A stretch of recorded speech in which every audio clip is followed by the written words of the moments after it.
I'm here with Cadet DeVito from Military Science. He's an MS4, and he's gonna tell us how to prepare for a squad attack and conduct a full squad attack, and tell us some experience about his experience. All right, so it's actually pretty simple. The Army's got a handful of documents, materials you can reference, and it's actually in FM 7-8 or more. The updated one is FM 3-21.8, and specifically we're going off of Battle Drill 1 Alpha, which is a squad attack. So the way this works is that at the simplest level, what's going to happen is your squad is going to be out and about, and it's either going to be a hasty or deliberate action. A hasty action is something like, hey, you stumble upon an enemy and they start shooting at you or you start shooting at them, what have you.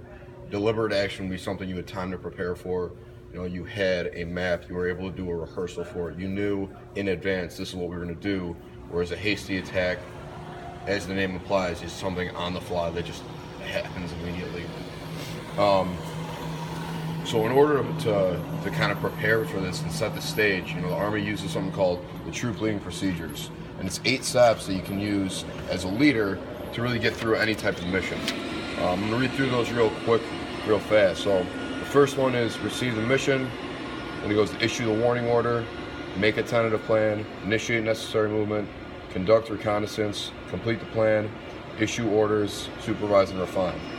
So the first thing that's going to happen is that your direct leadership is going to give you, it's called an operations order, and they're going to tell you that, hey, DeVito, we need you to go out, take your squad, and you're going to go to this area and do this type of mission. Whether it's go do a reconnaissance or go perform squad attack, as we're talking about right now.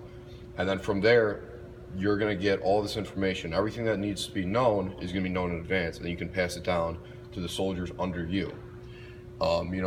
Not going to get too much in the troop leading procedures, but that's literally the structure that the Army's created. If you follow those steps, literally one by one, you can complete any mission because that's what the Army has proven works.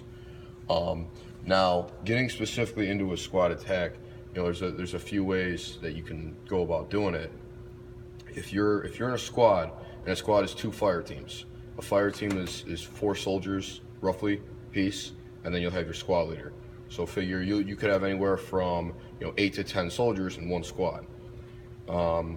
Within a fire team, you're going to have a team leader who is just a more experienced non-commissioned officer, so a sergeant.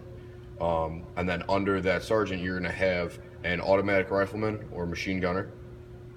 You also have a grenadier or a soldier who's carrying a weapon as well as a grenade launcher. And then you'll just have a basic rifleman, which is usually your lowest ranking private.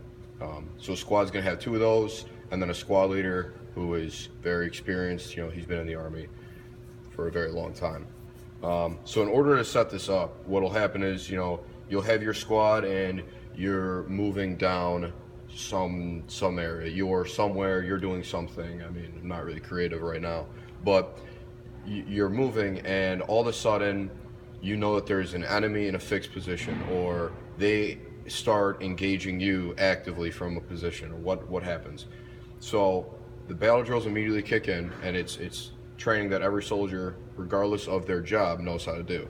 And so what will happen is if you have a handful of enemy so far away and they start shooting at you, your first team, the first 4 soldiers that are moving, are going to automatically get online and just return fire. And what the concept behind this is that they're going to suppress the enemy, and you're going to establish fire superiority immediately. So if you have 4 soldiers out shooting 1 or 2 bad guys, that's good.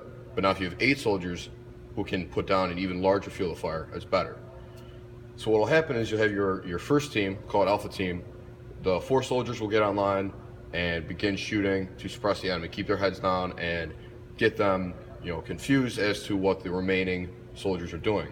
Bravo team, second team, and the squad leader will then flank through either the left side or the right side. And what's going to happen is you're going to set up, it's an L-shaped attack really. So you're going to have your Alpha team straight on line, still shooting at the enemy. You're going to have Bravo team will say flank around to the right side, and they're going to basically form the corners of a box. And then once Bravo team gets online, they're going to keep shooting and all that fun stuff. They're going to start advancing through the enemy position. At this point in time, your squad leader is going to call it shift fire, and that's going to tell Alpha Team that, hey, our other soldiers are moving through that area. We don't need to shoot directly at them because we don't want to shoot our own guys, obviously. So then all the soldiers are going to turn from Alpha Company. There's really not a set number, but they're going to turn roughly, 25 degrees or something and continue to fire, but they're going to fire towards, in this case, the left or maybe the right of where the enemy position was. Again, this is just to prevent our soldiers from shooting our own soldiers.